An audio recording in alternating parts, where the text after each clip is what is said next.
બગદાણા મારામારીના મામલે ઇજાગ્રસ્ત નવનીતભાઈનું પોલીસ દ્વારા ફરીથી નિવેદન નોંધવામાં આવ્યું. તારીખ 2 ડિસેમ્બર 2025ના શુક્રવારના રાત્રિના 8 કલાકે વાત કરીએ તો બગદાણા મારામારીના મામલે ઇજાગ્રસ્ત નવનીતભાઈનું બગદાણા પોલીસના ઇન્ચાર્જ પીઆઈ કે.એસ. પટેલ દ્વારા નિવેદન નોંધવામાં આવ્યું છે, જેને લઈને ડીવાયએસપી શ્રી રીમાભાઈ ઝાલા દ્વારા માહિતી આપવામાં આવી હતી.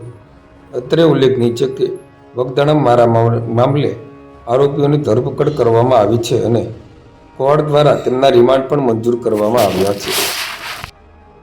બગદાણા પોલીસ સ્ટેશનમાં રિસેન્ટલી જે મારામારીનો બનાવ બન્યો છે તે અંગે વધુ તપાસ હાથ ધરવામાં આવી છે અને જે તપાસ છે મહુવા ટાઉન પીઆઈ છે કે.એસ. પટેલ સાહેબ એમને ટ્રાન્સફર કરવામાં આવી છે અને તેમના દ્વારા આજે આ ફરિયાદી શ્રી છે નવનીતભાઈ તેમનું વિશેષ નિવેદન નોંધવામાં આવ્યું છે અને તેમના દ્વારા જે કંઈ પણ લખાવવામાં આવ્યું છે તે અંગે તટસ્થ તપાસ કરવામાં આવશે. શું એમના દ્વારા બીજા નિવેદનમાં લખાવવામાં આવ્યું છે કે એમના આક્ષેપો હતા કે આ જે હુમલો છે તે હુમલો માયાબાઈના સમય પર આવેલો છે, આવો કોઈ ઉલ્લેખ એમાં કરી નિવેદનમાં?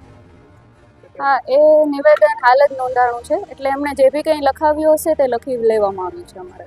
એટલે નિવેદનમાં શું લખવામાં આવ્યું છે? નિવેદનમાં શું લખવામાં આવ્યું છે તપાસ કરનાર અધિકારી આપને જણાવી શકશે. અત્યારે ડી કોલ રેકોર્ડ પણ ફરિયાદી તરફથી છાપવામાં આવ્યા છે. હા, એ વાત સાચી છે. એમાં શું છે?